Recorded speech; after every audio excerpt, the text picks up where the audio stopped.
If I told you at the end of last year that the Ravens would have Lamar Jackson and maybe one of the best receiving cores in the NFL, you probably wouldn't believe me. Let's take a look at the Baltimore Ravens, their offseason, and how we think they're going to do so far this year. If you haven't already done so, like the video. Avery, input explosions. Explosions. Like the video. Okay? Let's move on. They have created maybe one of the most dynamic offenses in the NFL, if you think about it, right? I'm just going to read you their wide receiver room, which is significantly upgraded since last year. OBJ, which we'll get to him in a second. Devin Duvernay, Nelson Aguilar, Rashad Bateman, Zay Flowers, and then if you want to call him a wide receiver, which I think he is, Mark Andrews. Mark Andrews is a wide receiver at the end of the day, and he may be the best wide receiving tight end in the league, aside from obviously Travis Kelce. We'll talk about him in another video.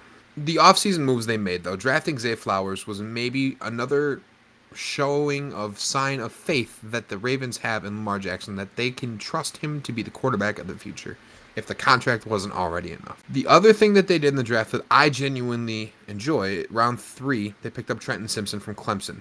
Number 20 overall recruit out of Mallard Creek a couple years ago. Started as a true freshman. He all around is a great pickup for that defense. The defense that desperately needed some cornerbacks, though, and the Ravens ultimately decided to go with quantity over quality. They really didn't pick up that many great assets in the secondary to be excited about. And then OBJ. They overpaid OBJ. I think it was because that's what Lamar wanted. At the end of the day, we'll see if it pays off in the long run. I'm not 100% sure it will, but that's neither here nor there. And then letting Calais Campbell walk on a defensive line that's already kind of thin. It doesn't make a lot of sense to me, but then again, it's an NFL front office. I'm going to trust them, but at the end of the day, we'll see if that impacts how I have them doing throughout this year. Let's talk about the season that they have in front of them. It's scary, but they start off winning at home against the Texans. They lose on the road to Cincinnati, and then they go on a tear. They win at home against Indy. They win on the road 3 times in a row against Cleveland, Pittsburgh, and Tennessee. They win at home against Detroit. They win on the road against Arizona. They win at home against Seattle. They lose week 10, however, to Cleveland.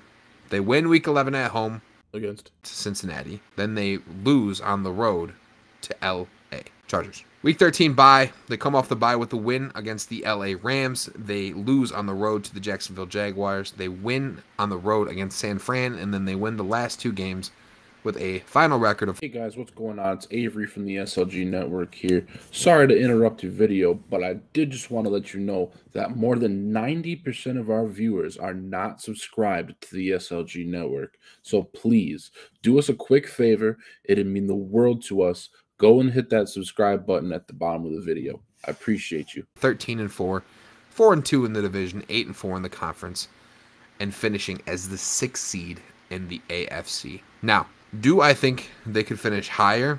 Absolutely not. This is the best case scenario, and I believe that the Ravens offense is going to have fire lit underneath this year to prove this is what they wanted. If this isn't how the season goes for the Baltimore Ravens, it is going to be drastically different. There are games that could swing significantly different. Week 4 against Cleveland. Week 7 against Detroit. Week 9 against Seattle. Week 11 against Cincinnati. Week 16 against the San Francisco 49ers. I could all see those games being losses. That's a 5 or 6 game swing where you could end up being somewhere around 9-8 versus 13-4, but I'm going to put my trust in Lamar because at the end of the day, he is an absolute stud. If you disagree with this, comment down below why. If you agree, comment down below why. Make sure you like the video, subscribe to the channel, and we'll see you in the next one.